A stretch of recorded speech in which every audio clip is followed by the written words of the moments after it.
How's everybody doing? Today we're going to talk about a Western knife that I picked up.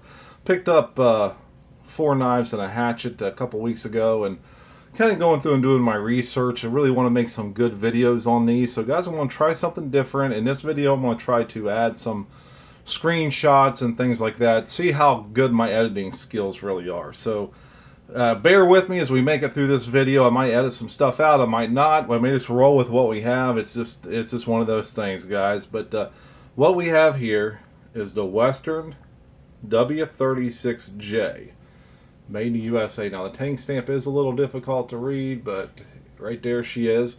Now Western knives, just a little history. The Western Knife Company is a manufacturer of hunting knives, which began in Boulder, Colorado in 1911.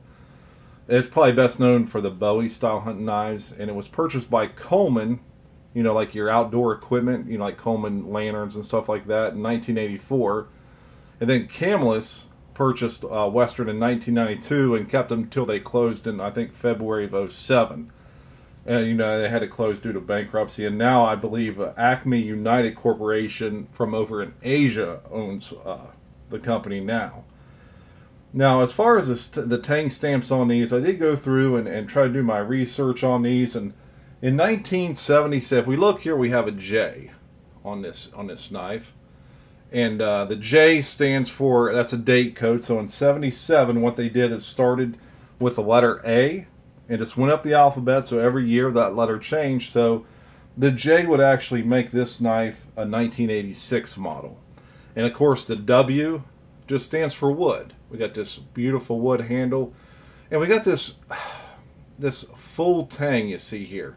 Now if you look, Knife Delights and me also did a show on this, but this has a bifurcated tang where you have 2 pieces that come down. I'm going to try to add a screenshot as well.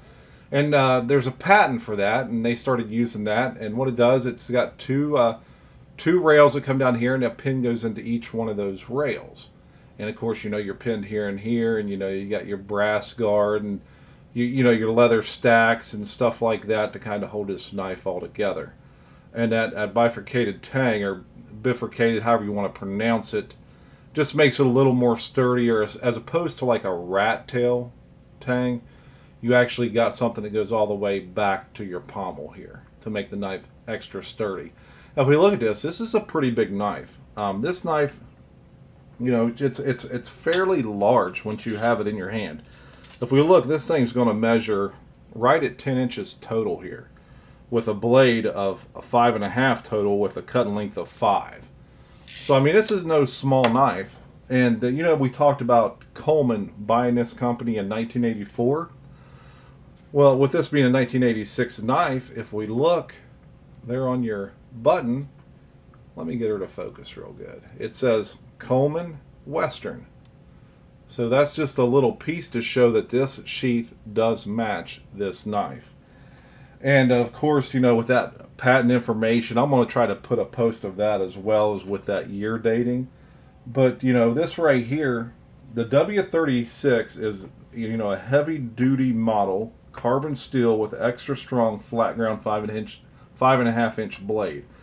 The handle's made a resin impregnated hardwood, and the overall length is 10 inches. It also comes with a high quality molded leather sheath, as we see here. Now, you know, and we talked about how these stamps change. You know, for each letter, it goes up a year, starting in 77. So, you know, now we're just going to take a look at this knife. We look at this; it's got this nice clip point blade out here. You know, very similar to what you would see maybe on like a Buck 119, or even, you know, one of my favorites, the Marbles Expert. Of course, the Marbles Expert just isn't going to be as thick stock as your W36 here. Well, let's just compare that stock to your 119 stock as well. The 119, you know, it's pretty similar in blade size. The 119 may have it by just a little bit, I'd say. Whereas you got something like a Bravo 1, a Bark River Bravo 1, it's a 1/4 inch thick. It's definitely going to beat her out. And then, you know, you got your old BPS B1 knife here, and it's going to be a little bit thinner. So here's just some options to kind of compare the sturdiness of this knife. You know, once I bought 4 of these, and this one right here slowly became my favorite just because of the overall looks of it and everything. And it was patinaed up, and I just honestly just took some Mother's aluminum wheel polish to it to kind of make it look good again. You know, I kind of wanted it to make it look like it was somewhat, you know, a fresher type knife. You know, the whole end of it here was this black with patina, which we kind of like, but something like this, I'm just probably going to put it up and kind of keep it for years on end. I probably won't ever even use this thing.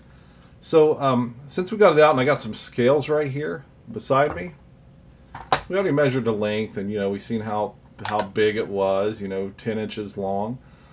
Let's just do the weight of it. You know, let's put her in ounces. Okay, so your 36J, W36J is going to be 7.9 ounces. The B1, 5.35 ounces. We'll do the marbles. 5.25.